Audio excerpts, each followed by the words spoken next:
Okay, in last video we talked about the semantic code, and this semantic code guides us how to make choice in terms of words and phrases. So if we cannot use the semantic code correctly, we cannot be understood by other people because we are using the wrong words, wrong symbols. And in this video, we're going to talk about this syntactic code. And this syntactic code guides us how to structure a sentence grammatically correct. So, by definition, this syntactic code is the rules that how sentences should be structured correctly. And this type of code examines the logic, literacy, and grammatic rules associated with language. So in other words, this syntactic code refers to the grammar given a language.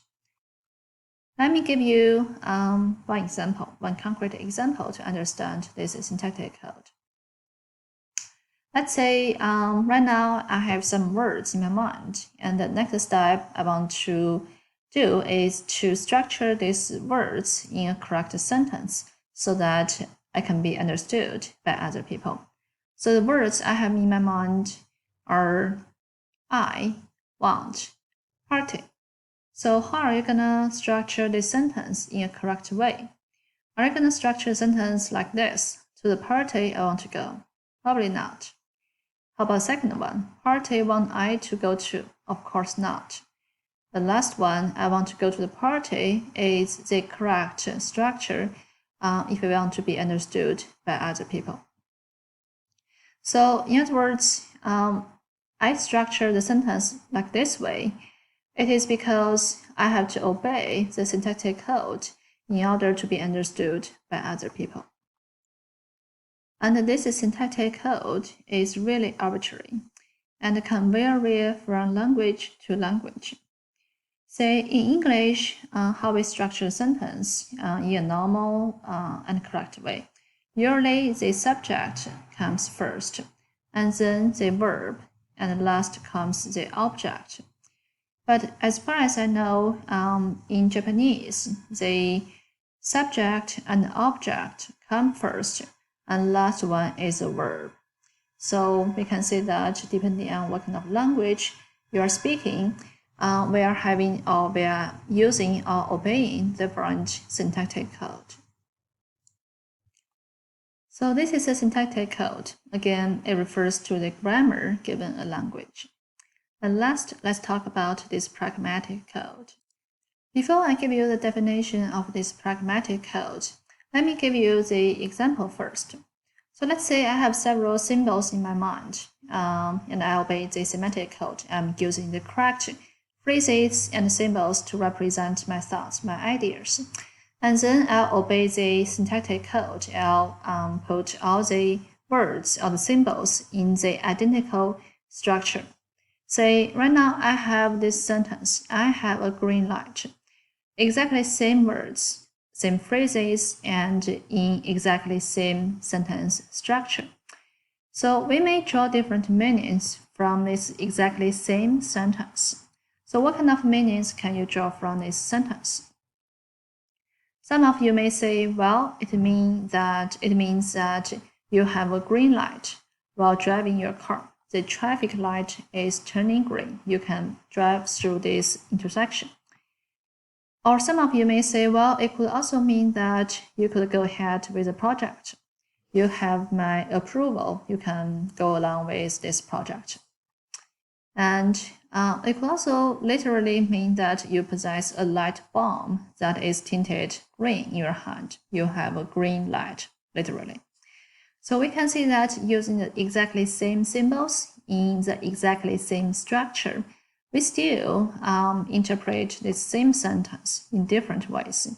And here comes the pragmatic code. So by definition, this pragmatic code refers to how people coordinate actions and activities during real-time communication to draw interpretations or meanings from the language. So we can say that this pragmatic code is closely related with the context of this conversation, with the situation, with the culture. So in order to correctly and accurately interpret the sentence, interpret the language, you got to coordinate the current situations. You got to take the culture and the situation factors into considerations. So in other words, without knowing the context, the identity of the speaker, or their intention, it is really difficult to infer the correct meaning of the sentence. Okay, that is these three areas of code guiding us how to communicate verbally. So next, I'm gonna give you guys the definition of verbal communication. So verbal communication is the exchange of spoken or written language with others during interactions. So there are several kind of key terms I want to stress. First, this verbal communication got to involve language, a verbal symbol. So we have this semantic code and the syntactic code. And these two types of code guide us how to use language in a correct way. And second, this verbal communication happens during interactions with people. So we have this pragmatic code guide us how to interpret other people's intention, their language use in an accurate way. Okay, so next I want to talk about several principles of verbal communication. Let's take a look at these principles. The first principle of language use is that language is governed by rules. And the rules are, by definition, our shared understanding of what communication means and what kind of communication is appropriate. So we have talked about these three types of code. All these three types of code are actually these semantic rules guiding us how to communicate in a correct and appropriate way so that others can understand us. For example, the semantic code, syntactic code, and pragmatic code would guide us how to use the language in a correct and accurate way. At the same time, we also have and obey some social norms and standards guiding us how to use this language in an appropriate way. Let me give you some concrete examples. So we know that when we are talking with someone else, we take turns in these conversations, right? So I got to wait until you finish your turn and then I could speak. If I interrupt your speaking turn, this will be considered as being impolite, being rude. At the same time, we don't want to use loud voice when we speak because we know that it is a norm that this loud voice would convey some negative emotions, such as anger, not happy. And when it comes to the mediated communication, such as our social media, we also have this kind of these rules and norms. For example, we know that on our social media, we cannot post unlawful or explicit sex or too violent content on Facebook or on our Instagram because this would violate this norm and standard. Another example is that when we text our friends, our families using our cell phone, we do not capitalize the letters because we are aware of this norm or this standard. If we capitalize every single letter in a word, it means that we are really angry, we are really mad.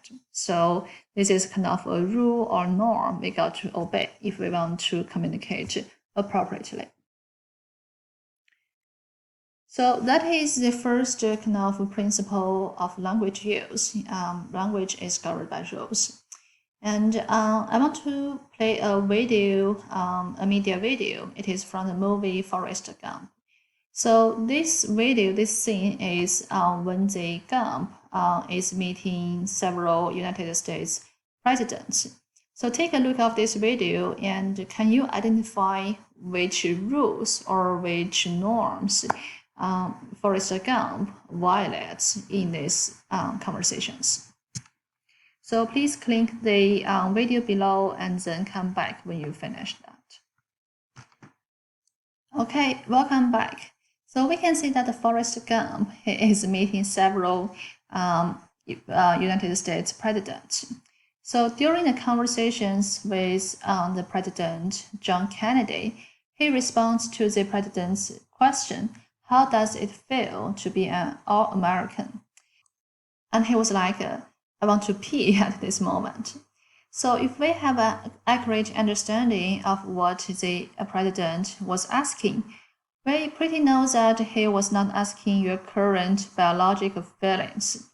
So apparently, the Forrest Gump violated this pragmatic code. And in the second meeting at White House, President Lyndon Johnson was asking him where he was wounded. And Forrest responded, "In my butt." And the President Johnson then asked to see where in the butt. And Forrest literally lowered his trousers and kind of surprised the president. So again, a normal person would consider that as a joke, but Forrest took it seriously. And apparently he was violating these norms and standards. So that is the first principle of language use. It's governed by rules. And the second principle is that language is arbitrary, is flexible. Let me give you one example. So if I show you guys this abbreviation, this short expression, OZ dot, what kind of meaning can you draw from this phrase or from this word? So some of you may say it's a kind of a way of measurement ounce. Well, some of you may say, well, it's the wizard, the fairy tale wizard. And some of you may say, well, it is this open Zelda competition if you are a big fan for video games. So all in all, we can see that given this same symbol, we can draw different meanings from this identical symbol. So we can see that the language is pretty flexible. We can use the same symbol to represent different things in the reality. And the other way also works. So given the same object, we may use different words to represent it. For example, given the object desk, we can use different words to represent it, such as desk and table, and not mentioning all other different languages. So all in all, we can see that language is arbitrary, is flexible. For one thing, we could draw different meanings from the same symbol. At the same time, we could also use different symbols to represent the same thing in the reality.